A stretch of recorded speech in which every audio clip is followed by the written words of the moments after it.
Labas, seniai matyti, girdėti. Šiandien prisėdau vieną temą, jau seniai jinai man eina apie kokią savaitę, dvi. Ir vis neišeidavo išstoti, bet dabar susidėliojo iki galo momentai, kuriuos norėjau paminėti. Ir vis tiek šitoje grupėje nemažai žmonių, kurie dirba su kitais žmonėm. Ir ypatingai šitą temą tiem, kurie turi fizinį kontaktą, ten, sakykime, online, dirbant, kalbant, kažką konsultuojant, yra vienaip. Bet jeigu bendraujam su žmonėm gyvai ir dar fizinis kontaktas, kaip pavyzdžiui, masažai, nežinau, grožio procedūros, kirpėjom, manikiūristėm, taip toliau, tai yra labai svarbu susitvarkyti tam tikrus niuansus, kad neprisimti savo to, ko nereikia ir kas gali kenkti ir taip toliau. Tai kas yra svarbiausia, pavyzdžiui, darbė su žmonėm, tai yra noras padėti, išlenda anksčiau ar vėliau, ar ne. Dažnai dirbama, būna, kad, pavyzdžiui, dirbi dėl pinigų ir ten žinai, kaip tas žmogus gyvena, kaip jisai ten jaučiasi, kokia jo ten ta situacija. Bet anksčiau ar vėliau išlenda noras padėti, kišimasis, kažką išspręsti, to žmogaus gyvenime pakeisti. Ir reikia suprasti tam tikrus dalykus, kodėl to nereikia daryti, arba kaip tai reikia daryti, kad nepakenkti nei savo, nei tam žmogui. Dažniausiai mes norim padėti, sakykime, ateina žmogus į konsultaciją, ar ten masažui, ar panašiai, ir pasakoja kokius nors, baisius dalykus iš savo gyvenimo, ten, nežinau, vyras muša, liga užpuolė, nepagydoma, vaikai maži lieka, ten dar kažkas automatiškai, kas mums sukyla gailestis. Gailestis yra neigiama emocija ir labai griaunanti emocija. Jeigu mes kažko gailime, mums automatiškai įsijungia tam tikri procesiniai mechanizmai. Sakykime, ateina pas žmogus su savo problemom, kažkokiom sunkiom bėdom. Jeigu aš išjaučiu gailestį, subtiliam lygmenį, kas įvyksta, tarsi aš sakau tam žmogui, leisk, aš tau padėsiu, panešiu. Ir tas leisk, aš tau padėsiu, panešiu, virsta į tai, kad aš perimu to žmogaus svorį, naštą, pradirbimui, subtiliam lygmenį pradirbinėjo to žmogaus kaip ir karma, nes jeigu, sakykime, pa žmogų ištiko sunki situacija, kažkokio liga ar panašiai, tai yra žinutė tam žmogui, jis turi perskaityti tą žinutę, suvokti ir suprasti, kodėl jam tai yra, apie ką visą tai. Ir jeigu aš trukdau, tai ir aš gaunu automatiškai pasekmes kažkokias. Dabar ką daryti su tuo gailesčiu? Tai gailestį reikėtų keisti ir transformuoti į atjautą, supratimą. Kaip sakau, visada yra tas palyginimas, ar ne? Palyginkim skirtumą, jeigu aš sakau, koks tu vargšas, kaip man tavęs gaila, ar ne? Ir jeigu aš sakau, jo, tau ne kažką suprantu, bet aš tavim tikiu, aš tave palaikau, aš tave suprantu, tikiu, kad tu susitvarkysi, viskas bus gerai. Yra skirtumas, nes gailestis žmogų dar labiau smugdo, klampina, tempia žemyn, o palaikymas tas toks, taip, aš tave atjaučiu, aš tave suprantu, bet man tavęs negaila, aš žinau, kad tu susitvarkysi. Tai tarsi pakylėja šiek tiek ir mes turim irgi prisimti atsakomybę, kad negalim smugdyti kitų žmonių savo tuo gailesčiu kažkokiu ten kartu atsisėdus verkimu ir taip toliau. Dabar kodėl norisi verkti kartu atsisėdus? Todėl, kad mes iš vidaus, sakykime, norim būti reikalingi, reikšmingi, įtakoti kažką kitą, prisidėti prie to kito žmogaus rezultato, sėkmės, ar ne? Ant šito dažnai paslysta žmonės, kurie padeda kitiems, sakykime, tie patys gydytojai, ar masažistai, ar terapeutai, ar kažkas, kurie, norėtų, kaip ir būtų jeigu aš padėjau kažkam ir to kažko gyvenimas apsivertė 180 laipsnių kampu, jam ten susitvarkė, pasveiko, darbą gavo, klestėt pradėjo, ar ne? Tai man tokia eina savo, kiek karūnų gali užsidėti ir sėdėčiau savo ir nesakyčiau, eik, tu kaip gerai pavariau, kaip aš jam padėjau, čia man laurai, man atsakomybė, ne, aš tam žmogui padėjau. Tai ant šito grėblio lipant galima irgi labai savo prisiskaldyti daug malkų ir apie tą puikybę, ego, ten kažką nekalbu, bet tai yra praėjimas, per kurį mes galim prisimti savo to žmogaus ligas. Yra mano pažįstamų tarpe, sakykime, masažistė, moteris, kuri irgi susirgo, kaip susirgo vėžiu. Bet pas ją buvo va, tie praėjimai, tokie tarpai, kaip sakau, skylės energetiniam lauke, per kurias prilindo ten pas ją tų klientų bėdos, lygos, problemos, neigiamos visokios ten tos situacijos, ko jinai nesusitvarkė, neatfiltravo ir neatmetė. Ji prisėmė savo perdirbti per save. Nu, bet ar to reikia? Jeigu mes susitvarkom šitos dalykus, tuos visus filtrus susidedam, skylės užsilopom savyje, pas mus gali ateiti bet kas su bet kokiom, atrodo, nepakeliamom situacijom, bet mes galėsim jiems padėti realiai, iš tikrųjų padėti, o ne kartu paverkti. Gal kartais reikia kartu ten paguosti, ar nesakykim, bet negailėti. Vat, kaip jau išsakiau, susitvarkyti gailesčio jausmą į tą atjautą, supratimą, palaikymą, stiprybės tada davimą, o ne kartu sugriuvimą. Ir ką darėm, sakykime, su ta pažįstama masažistė, tiesiog jinai mokėsi, jeigu yra fizinis kontaktas darbe su kitais žmonėmis, bandė iš pradžio tokius kaip ir vaikiški tie tokie atrodo pratimukai, žaidimukai. Jinai prieš masažą įsivaizduodavo, kad užsideda pirštinės, stebuklingas energetinės pirštinės, kurios ją apsaugo nuo, kaip filtrai veikia. Neprisima, jinai nesusiurbia tom rankom to negatyvo, kurio nereikia jai susiurbti, kurio negali jinai susiurbti. Jinai tarsi masažuoja žmogų, bet ta energetika to žmogaus niekaip neįtakoja neigiamai, nei jos, nei to žmogaus.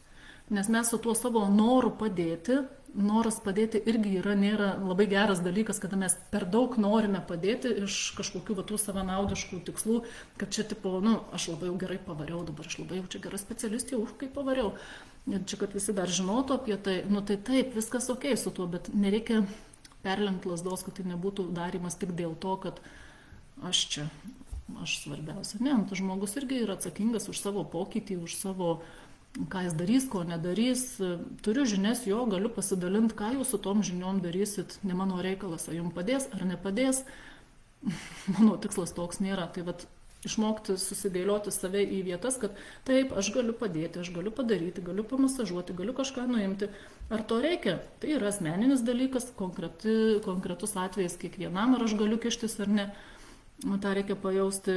Ir va čia yra didesnis darbas, kada norim kištis į kitų gyvenimus, tada, kada su savim gal dar per daug, kaip čia, net per daug, per mažai susitvarkę su savim, yra ką tvarkytis savyje, bet labai tingisi, nesinori, arba kaip tik norisi tuos savo griaučius nukišti į spintą kuo giliau, bet kitiem patvarkyti ir padėti, tai yra, taigi, kas čia tokio, žinai, labai paprasta ir lengva kitus matyti, kitiem padėti ir kažką daryti, tai labai akivaizdu būna, bet su savim tai taip kartais ir tingisi. Tai ką reikia suvokti, nuo ko prasideda tų praėjimų užsidarimas, tai nuo savęs pastatymo į vietą, susidėliojimo savo galvoje, širdyje, kodėl aš tai darau, kam man to reikia, noriu padėti, kodėl noriu padėti, koks tikslas. Ir vis tiek mes, kaip tam lėktuve, ar ne, pirmiausiai turim žiūrėti savęs, susižiūrėti. Nes man iš pradžių, sakykime, konsultacijose tai buvo sunku tas, kad ateina tikrai su visokiais gyvenimais, kur pasakoja ir taip, galėtum sėdėti su tuo žmogum ir verkti ten kartu, bet tai ar padėtum kažką, nelabai.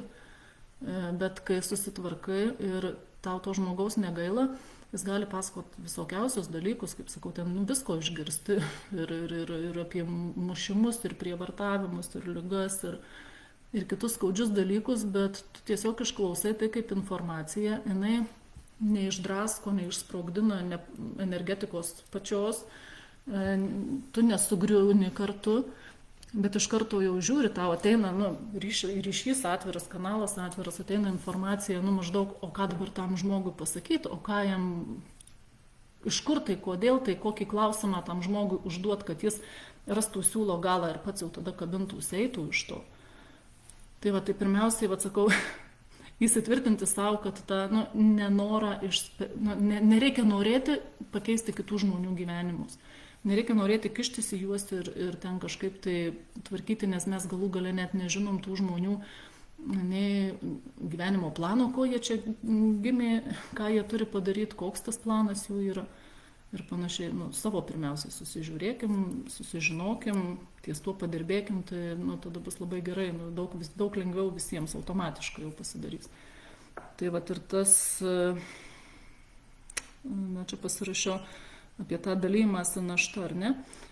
Jeigu jaučiat, kad prisėmėt iš kažko jau naštą, kažkieno gailėjot, ką dabar su visu tuo daryti, tai yra tas toks, tiesiog mintyse tas darbas su savim, atiduodu visiems jų naštą, jų atsakomybės, viską atiduodu tiems, kam priklauso, ką pasėmiau ne pagal savo gyvenimo planą, ką suvedam balansą, kas mano, tai mano, kas ne mano, tai atiduodu tam, kam priklauso. Kodėl tai padariau? Dėl gailesčio, ne? Tada gailestį transformuoju į atjautą, į supratimą. Ir atsiprašau visų, iš ko paėmiau tą naštą, nes galbūt prailginau jų pamokos laiką, trukmę. Nes jeigu aš nebūčiau kišusis ir tam žmogui ten savo kažko tai ten aiškinus, tempus, nešus, jis gal būtų greičiau, kaip čia pasakant, pasiekęs dugną, atsispyręs ir pakilęs. Bet kada jam dar padėjau, tempiau, kažką aiškinau, nors jam suvokimų dar trūko, laiko trūko ir nebuvo taip stipru, jisai ištęsė savo pamokos laiką. Tai aš tarsi atsiprašau, kad kišausi, kad pažeidžiau tvarką, atstatau tą energetinį balansą, kompensacijas gal nusinčiu energetiniam lygmenį, sakau, kad nusinčiu energetinės kompensacijas, atsiprašau, atstatau pažeistą tvarką. Tokį mintysę paleiskit tarsi. Ir dar galite sakyti, pasižiūrėti irgi subtiliam lygmenį, kad jums parodytų aiškiu, suprantamu būdu, kiek pas mane, pavyzdžiui, yra praėjimų energetiniam lauke, tų skylių, kiek tų skylių yra ir ką su jom tada daryti. Ką su jom daryti? Žiūrėti, kiek ko prilindę per tas skylės, kaip filmuką kuriam, ar ne? Jeigu jau aš prisiurbiau kaip ta kempinė kažko į save, ar man to reikia? Ką su manim tai daro? Tada aš galiu įsivaizduoti, kad aš visą tai, ką jau prisiurbiau ir man nereikalinga, atsiurbiu, atiduodu atgal, atsuku vaizdą atgal, vaizdinį. Ir viskas, kas atėjo pas mane, grįžta tam, kam priklauso. Ir tada sakau, kad aš uždarau savo praėjimus, savo tas kiaurymės, kad jų nebūtų. Tai reikia įpratimo, kas dirba su žmonėm, kad vos ne kiekvieną kartą pasakyti savo, kad aš uždarau praėjimus, tas skylės, ar ne, kad aš tą savo gailestį keičiu į atjautą. Vos ne prieš kiekvieną susitikimą su žmogum, vėliau tai tampa tokiu kaip įpročiu ir atskirai kažko kalbėti, sakyti, daryti, ruoštis net nereikės, nes tiesiog jau struktūrose, pasąmonėje tai automatiniai procesai, kaip mes, pavyzdžiui, nereguliuojam, nepasakom savo, dabar įkvėp, dabar iškvėp. Mes kvėpuojam jau natūraliai, organizmas tą daro savaime, tarsi, tai visi tie tokie procesai, ką mes darom, ką pasakom pasąmonėje, kelis kartus kartojam, kad ten ar išvalau savo kelią, kuriuo važiuosiu, ar ten paruošiu žmonės, su kuriais susitiksiu ir pati pasiruošiu, ar ten išsivalau nuo visokių, ką prisėmiau.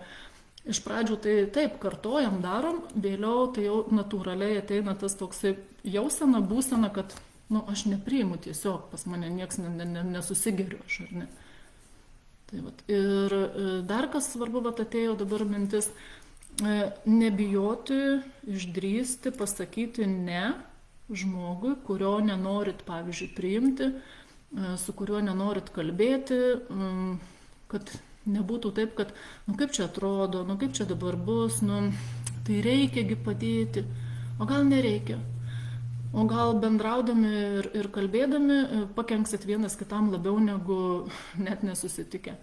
O gal ten jūsų karma tokia, kad, nežinau, ten prie tam gyvenime vienas kitam galvas kapojot, ar ne, čia dabar susitikot, reikia vaidinti mandagius, o iš tikrųjų, kas subtiliam vyksta, subtiliam sielos viena kitą atpažino ir kapojasi. Nes nesutvarkyti nesutvarkyti dalykai, reikalai.